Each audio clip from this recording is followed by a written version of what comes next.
Kottayam ഏറ്റുമാനൂരിനടുത്ത് railway ട്രാക്കിൽ 3 മൃതദേഹങ്ങൾ കണ്ടെത്തിയ കാര്യം, ഒരു സ്ത്രീയുടെയും 2 പെൺകുട്ടികളുടെയും മൃതദേഹമാണ് കണ്ടെത്തിയത്. അവർ തിരിച്ചറിഞ്ഞിട്ടില്ലായിരുന്നു. നമുക്ക് കൂടുതൽ വിശദാംശങ്ങളിലേക്ക് പോകാം, കാരണം അവിടെ നിന്നും മിഥുൻ അയ്യപ്പൻ ചേരുന്നുണ്ട്.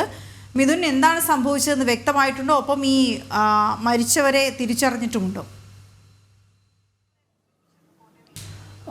മരിച്ചവരെ തിരിച്ചറിഞ്ഞിട്ടില്ല എന്നുള്ളതാണ് പ്രധാനപ്പെട്ട കാര്യം. നമുക്കിപ്പോൾ പ്രാഥമികമായി ചില വിവരങ്ങൾ കൂടി ലഭ്യമാകുന്നുണ്ട്. കോട്ടയം നിലമ്പൂർ എക്സ്പ്രസ് ട്രെയിനാണ് ഇവരെ ഇടിച്ചതെന്നാണ് വിവരം. ട്രെയിനിന് മുന്നിലേക്ക് 3 പേർ ചാടുകയായിരുന്നുവെന്ന് ലോക്കോ പൈലറ്റ് റെയിൽവേ അറിയിക്കുകയായിരുന്നു. അപ്പോൾ അതുകൊണ്ടൊരു ആത്മഹത്യയാണ് എന്നുള്ള ഒരു പ്രാഥമിക നിഗമനത്തിലേക്ക് പോലീസ് എത്തിച്ചേർന്നിരിക്കുന്നു എന്ന് വേണം നമുക്കിപ്പോൾ കരുതാൻ.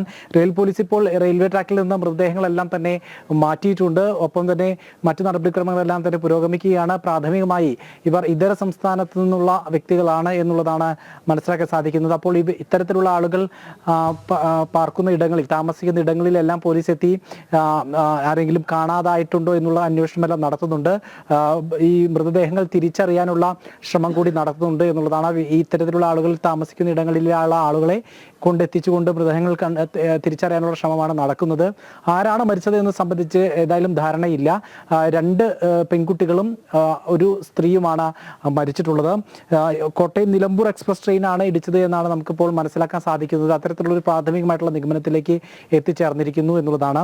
ഇന്ന് പുലർച്ചയോടുകൂടിയാണ് ഇത്തരത്തിലൊരു സംഭവം ഉണ്ടാകുന്നത് എന്നാണ് മനസ്സിലാക്കാൻ സാധിക്കുന്നത്. ഏതായാലും ഇവരെ ആശുപത്രിയിലേക്ക് മാറ്റിയിട്ടുണ്ട്. സംഭവ സ്ഥലത്ത് നിന്ന് മൃതദേഹങ്ങളെല്ലാം മാറ്റി ആശുപത്രിയിലേക്ക് മാറ്റിയിട്ടുണ്ട്.